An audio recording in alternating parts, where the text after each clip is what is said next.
Section 1. You will hear a conversation between a staff member from Gaia's Guardians and a man who wants to do something to protect the environment. First, you have some time to look at questions 1 to 5.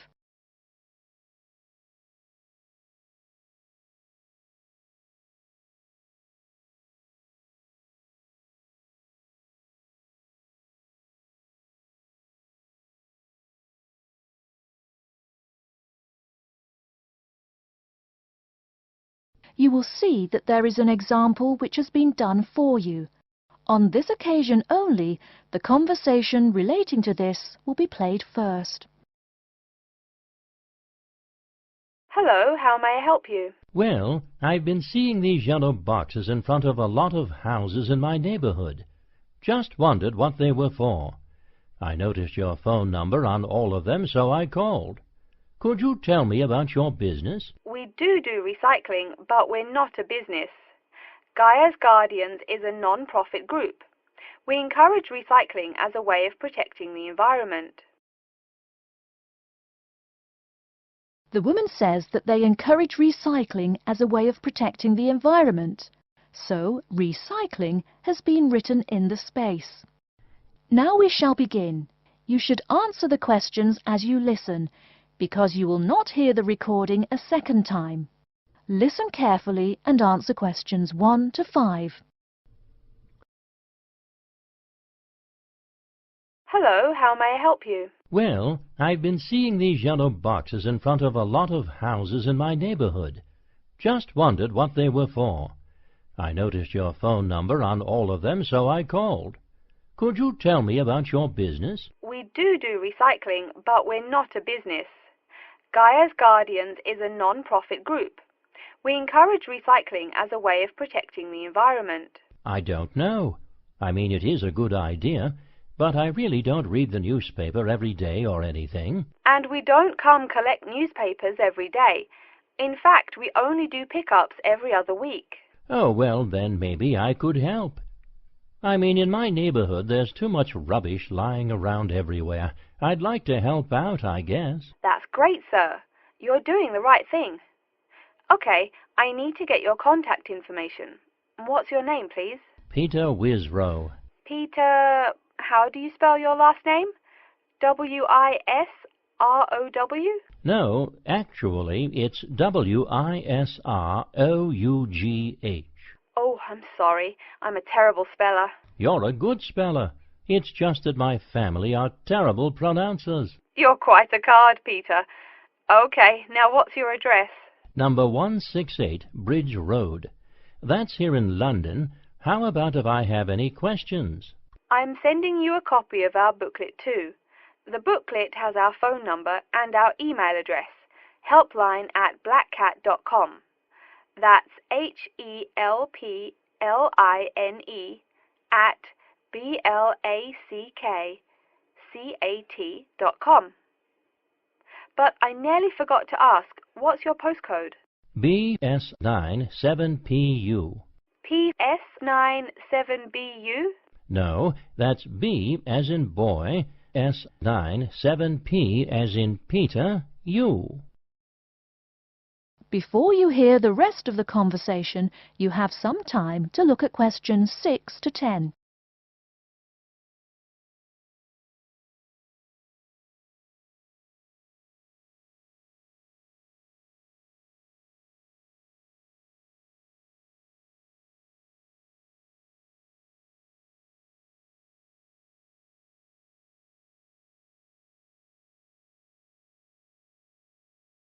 Now listen and answer questions 6 to 10. So I'm guessing those yellow boxes I saw are for recycled newspapers. Yes, that is correct, and it's free of charge. Wow, that's good news. Do you recycle anything besides newspaper? Oh yes, we recycle most everything. Glass, plastic, paper. Oh, so I can put like glass and plastic bottles in the box. Sorry again. Things like that you have to bring to our collection centre. And where is that? Our main centre isn't that far from you. It's actually right on the east side of Central Park. That new blue building? That's the one. Cool. Hey, what's with all those different colored boxes outside that place? Oh, that's for the different materials we recycle. The blue is for metal, the green is for glass and plastics, and the yellow, of course, is for paper. Okay. I'll try and manage to keep all that straight. Oh, no need. They're each labeled. Great. So which one would I put magazines in? Actually, they don't go in any of the bins. Unfortunately, magazines can't be recycled because of the material they're made of. It's such a waste. So, would you be interested in volunteering? I'll think about it. Could you send me some more info? Absolutely. Along with the newspaper box, I'll be sending you our booklet, Savvy. That is SAVVY. It tells you about what you can do to protect the environment in your daily life. Plus, it lists things you can do as a volunteer with our group. Hey, that's cool. Thanks. My pleasure. Do you have any other questions or concerns? Nope, that's it. That is the end of section 1. You now have half a minute to check your answers.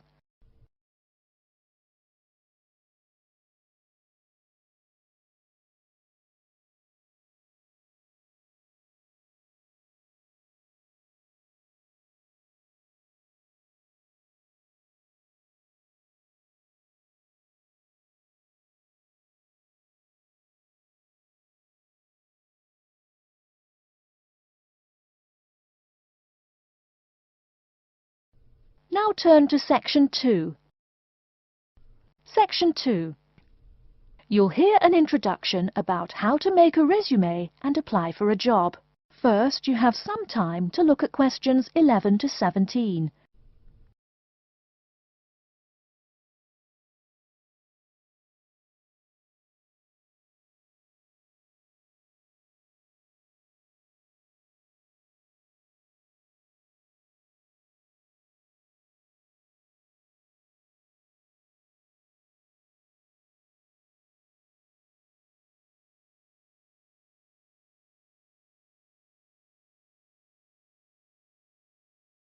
Now, listen carefully and answer questions 11 to 17.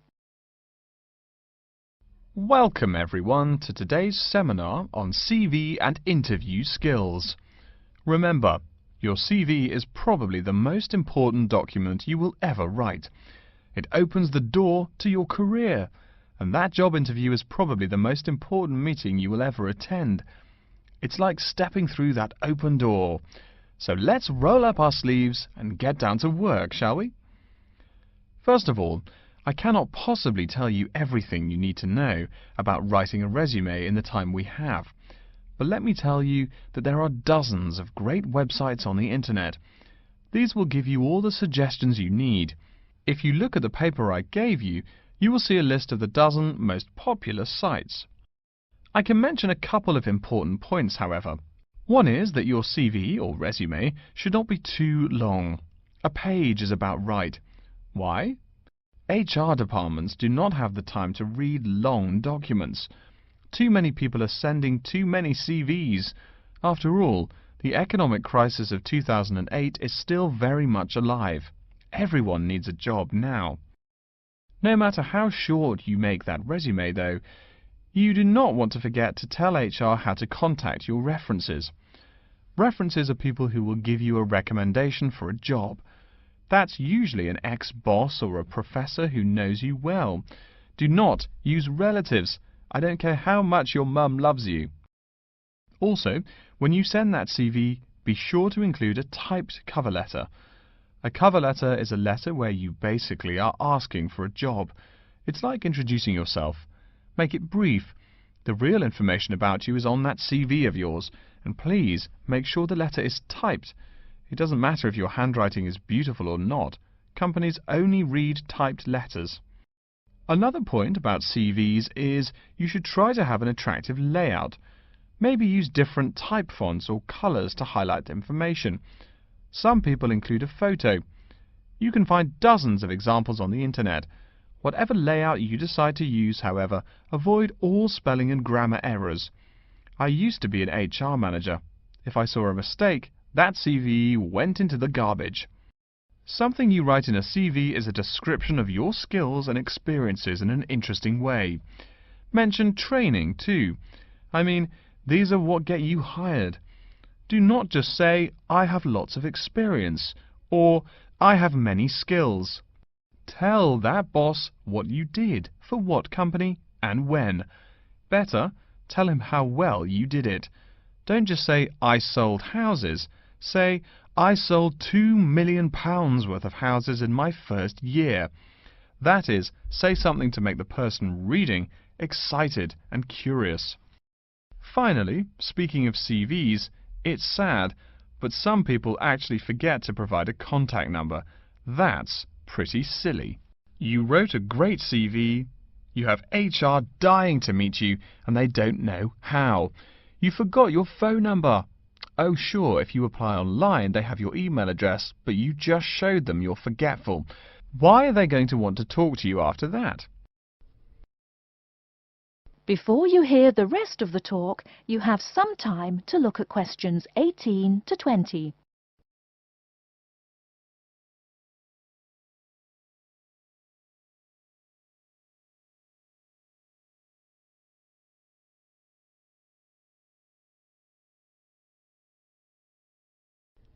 Now listen and answer questions 18 to 20.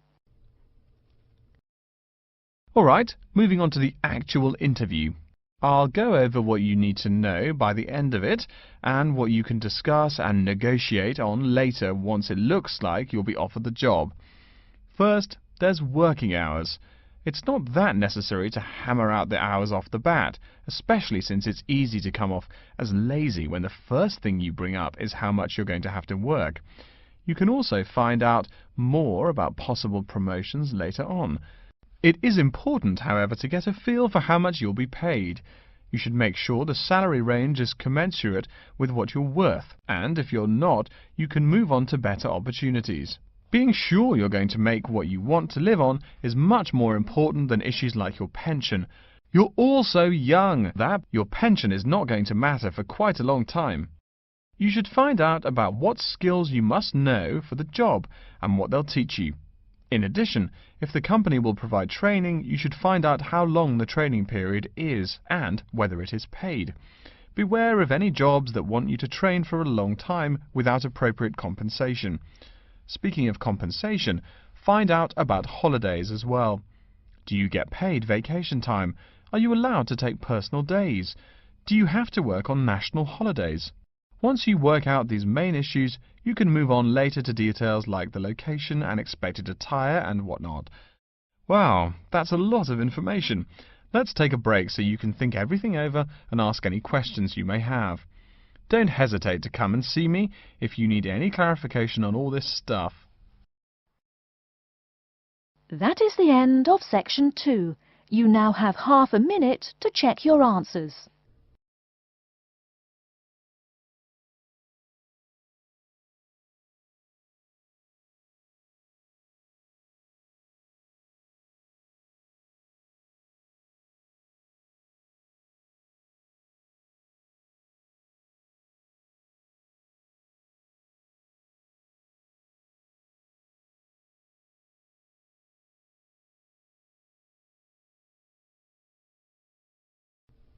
Now turn to section 3.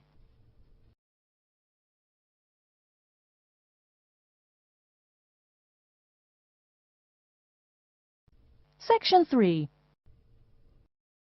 You will hear a man called Frank talking to Dr. Lindsay about what he should study if and when he returns for further classes. First, you have some time to look at questions 21 to 25.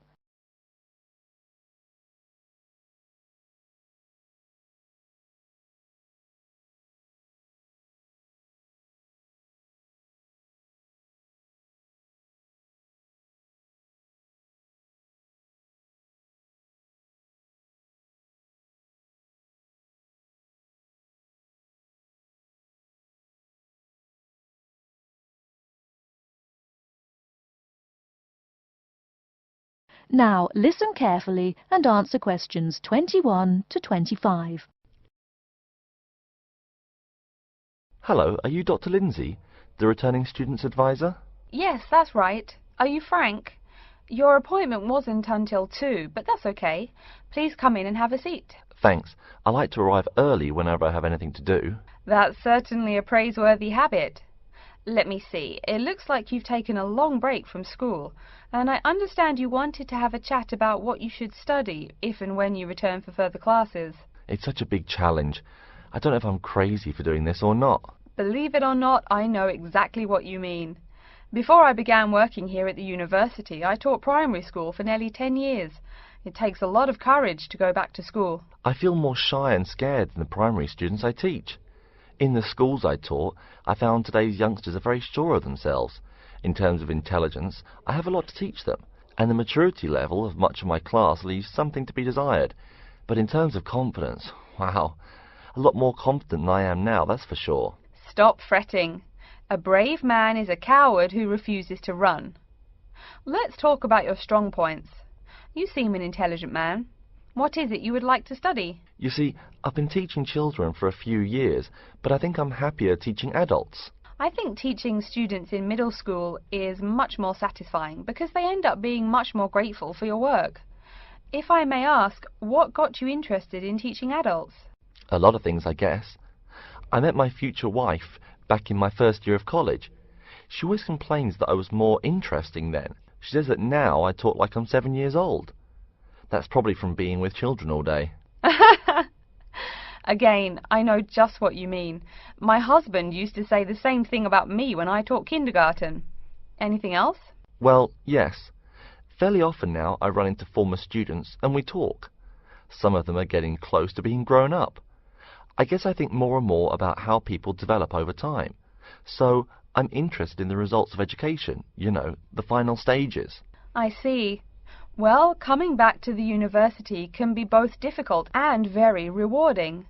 There are some problems unique to returning students, you know, older students like yourself.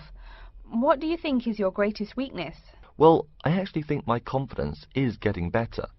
I'm definitely overcoming my introversion and starting to be much more comfortable in front of a class. To tell you the truth, I'm afraid I'm rather behind the times about many things. It's more difficult for me to chase after the popular things youngsters are fond of, such as iPhone, Twitter, if you name it. I think I understand. Before you hear the rest of the talk, you have some time to look at questions 26 to 30.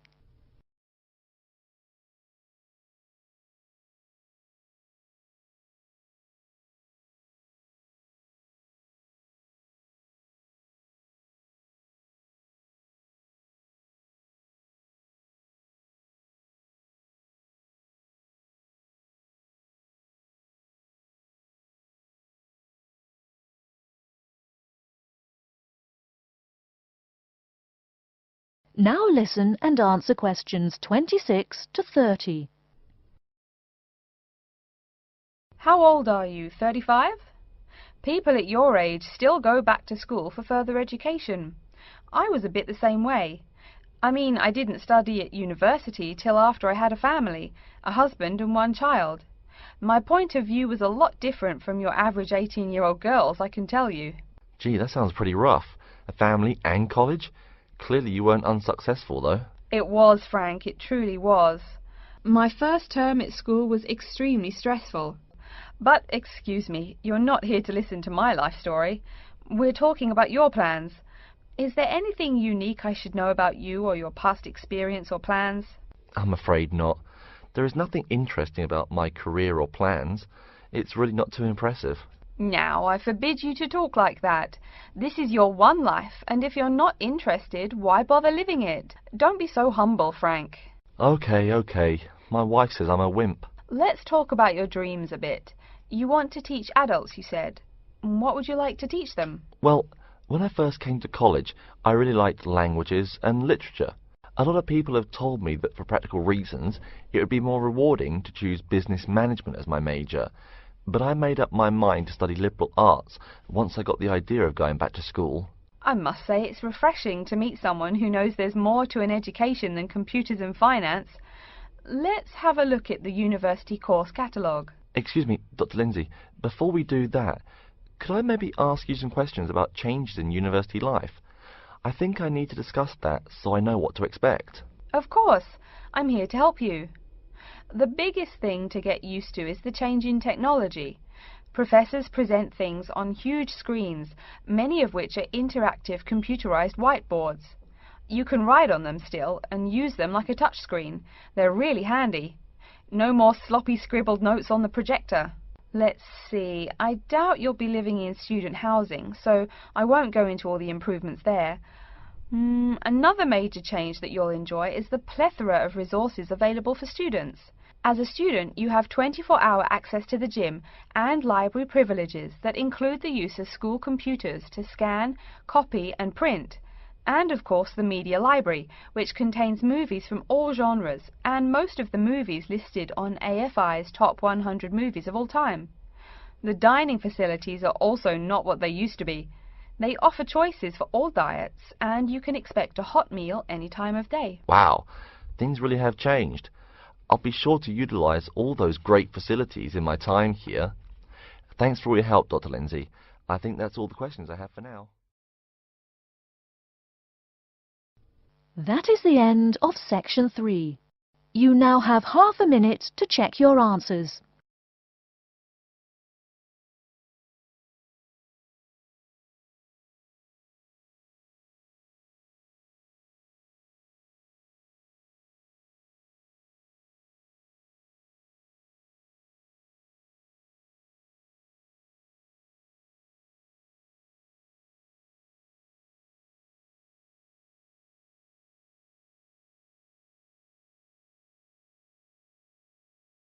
Now turn to section 4.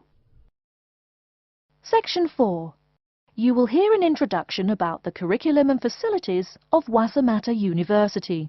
First, you have some time to look at questions 31 to 40.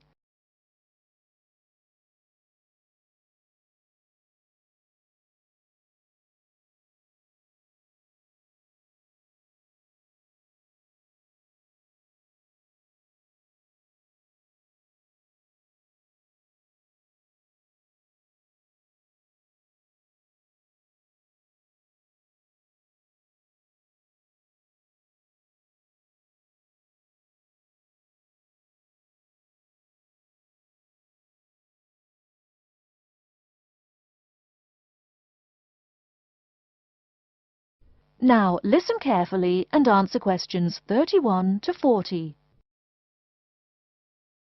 Okay, and welcome back. During the short break we just took, several of you approached me with questions. So before going on with the orientation talk, I'd like to address those queries. As I found, if one person asks a question, probably a dozen others are wondering about the same thing. The first question is whether Wassamata University employs modules technology as an instruction method. The answer is yes, we do. At least that's what the university catalogue says. If some of you don't understand what modules technology is, don't worry. I googled the word but couldn't find it. Apparently though, it's a method of broadband wireless access. At least that's what an American company's website told me. But again, don't worry. If you need to know something more, your professor can tell you. Another question someone asked me was what tomorrow's workshop on research methods and skills was about. Well, research skills include any method you can imagine for finding and presenting any information you need. That's not just schoolwork either. Writing English, the native language for most of you, and finding a job are also research skills. And yes, those will be addressed in tomorrow's workshop. As you know, Wassamata University is one of this country's premier universities for the study of the dismal science, economics. Some of you, it seems, want to get a jump on their classmates. During the break, half a dozen of you came up and asked me where to find economics tomes. I know it's odd, but this school's library holdings are divided up between two libraries. Economics books are in the old library. If you look out of the window behind me, you can see it. It's the red brick building. Oh, before I forget, you economics types also need a lot of math, am I right? Well, those math books are neither in the old library nor in the new one. They can be found in the math department building. Why am I telling you this? Doesn't the invisible hand guide economists? Maybe it's good you asked. In 2008, that hand shoved most of the world economy off a cliff, didn't it? Now, I realize that most of you couldn't bring a computer printer or a photocopier from home. So I'm sure you're already wondering where you can copy things like term papers, internet articles, and things like that. I have some good news and some bad news. The good news is that there are a number of places you can make copies. These include both libraries and the Student Union building. Now the bad news. I'm sorry to say, most classroom buildings and academic departments do not have copiers students can use. So most of the large buildings you see around campus do not have copiers for students. The copiers there are reserved for professors and office staff. Oh yes, I nearly forgot to tell you. If you need to have printing done, all the copiers available to students are laser printers. Plus, for your convenience, you can pay using prepaid cards. You can get those in the Student Union building. That just covers the questions put to me. If you have more, please see me during the next break at 2:15. Right now, though, I'd like to start to give you a rundown on the various facilities here on campus. That way you won't get lost so easily in the weeks to come. I've been told that this year's incoming class features a large number of married students and parents. So you must be wondering where to put the baby while you're in class. Okay, right now we're in the Student Union building, right? Remember the big doors in front where you all came in? If you go out of the building, you can see the nursery is just on the other side of this building. It's only about 20 meters away. Convenient, eh? Next, we're all from different places around the country. Some of you are from other countries. That means we're pretty likely to get sick during the first months of school as we expose each other to many new viruses. So where's the doctor? Of course, you need to find the Medical Services Centre, which is on the right as you leave the building. Remember, that's the second building on the right. And if you look out of that window, you can see a lot of antenna and satellite dishes on the roof. So that's what we call the Media Centre. Yeah, I know, I think it's confusing too. The Media Centre is next to the Medical Centre. The chairwoman of the journalism school on the first floor doesn't like it when people who wander in there mistake her for a nurse. Chances are you'll have at least one math class while you're here. That red building there, just outside to the left, is the math department building. I know, it looks about as old as the subject of math, but I assure you that the inside is equipped with state-of-the-art classroom equipment, including interactive chalkboards and surround sound in every room. Oh, can you see the back building there? Yes, behind the Media Centre. Quite new, isn't it? That's the new library, just decorated. They're back to back, you might say. If you look just to the left of it at the lower, older-looking building, you'll find the old library. It's nice and quiet, perfect for those marathon study sessions during exam week. Since the weather is so nice, why don't we stop looking at our maps, but go for a walk around the campus? That is the end of section 4. You now have half a minute to check your answers.